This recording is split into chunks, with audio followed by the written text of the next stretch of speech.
जैसा कि मैंने पहले चर्चा की थी कि दो विषय आए थे, एक तो भजन किसका करें और भजन कब करें या कब करेंगे। तो भजन किसका करें इस विषय पर तो बात हो चुकी है। अब यह है कि विषय कि भजन कब करें। उसमें मुझे ऐसा लगता है कि व्यक्ति को जब से इस बात का एहसास हो जाए या उसको थोड़ा सा भी ज्ञान हो जाए इस बात का कि हम उसी परमात्मा से छूटे हुए एक अंश हैं और वापस हमको उसी परमात्मा में विलीन होना है। लेकिन समस्या क्या है कि इस बारे में जानकारी होना, बहुत ज्ञान होना, मतलब थोड़ी बहुत जानकारी हो सकता है पढ़ने से हो जाए, लेकिन जो विवेक जागृत होता है व्यक्ति का, जो ज्ञान प्राप्त होता है व्यक्ति को, वो ईश्वर की ही कृपा से प्राप्त होता है। सबसे बड़ी दिक्कत ये है। तो कब उसको ज्ञान प्राप्त होगा, कब उसको पता लगेगा?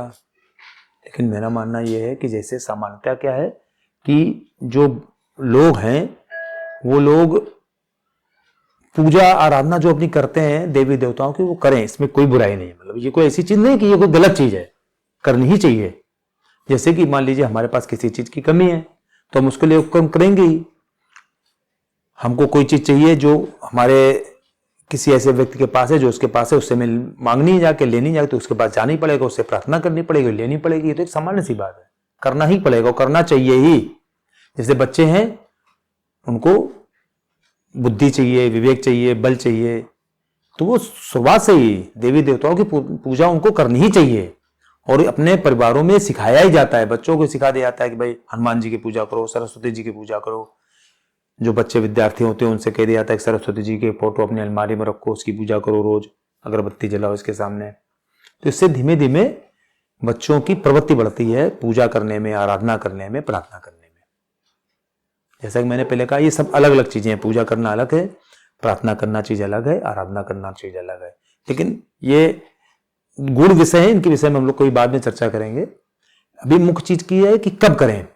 तो मान लो अभी हमको इतना ज्ञान प्राप्त हो गया, या इतना हमको हमारे ऊपर बचपन है, तो माता पिता का दबाव है या परिवार का दबाव है कि तुमको पूजा करनी बैठ गए, तो हम पूजा कर रहे हैं,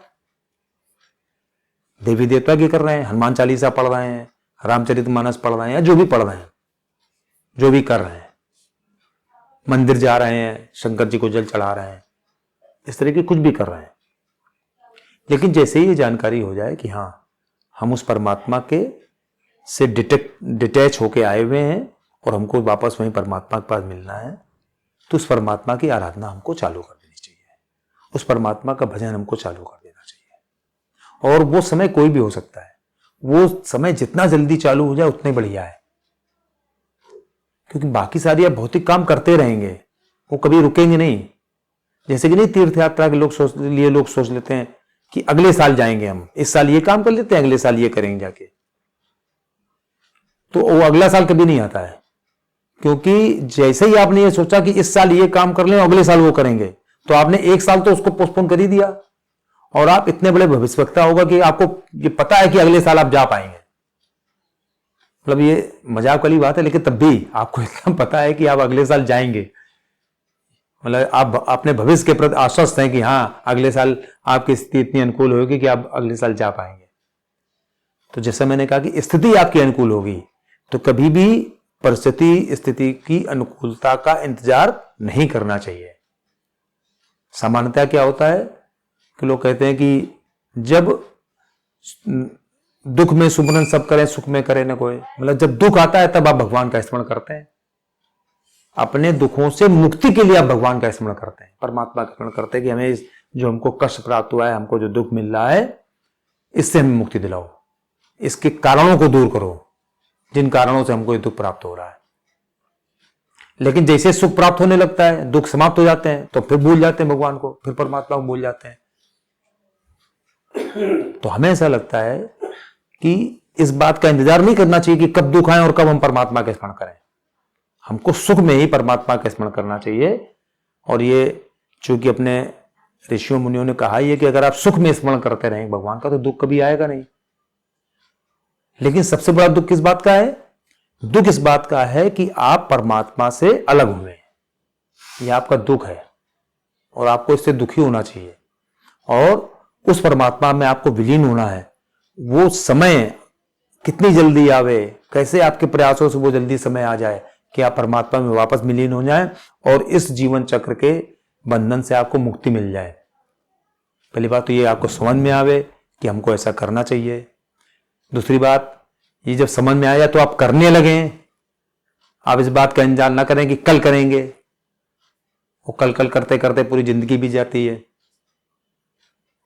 आदमी सोचता है कि हम तो 100 साल की उम्र लेके आए हैं, अगले पल का उसको पता नहीं होता है कि अगले पल वो जीवित रहेगा भी नहीं रहेगा। तो मेरा मानना यह है कि जिस पल से आपको यह एहसास हो जाए कि आप उस परमात्मा के अंश हैं, वापस उसी के पास आपको जाना है, तो इस बात का भजन करना परमात्मा से चालू कर दें। परमात्मा से इस बात की प्रार्थना करना चालू कर दें कि आप जब भी मुझको बुलाना, आप अपनी व्यवस्था के अनुसार, लेकिन वापस विलीन अपने में ही करना और इस जीवन चक्र से, बंधन से हमको मुक्त दिलाना। हमको दोबारा इस सृष्टि में, इस प्रकृति में, इस प्रवृत्ति में दोबारा हमको प्रवर्तन ना होना पड़े। यही भगवान से हमको प्रार्थना करनी चाहिए और हमेशा करते रहना चाहिए, जैसे ही आपको इस बात का एहसास हो जाए।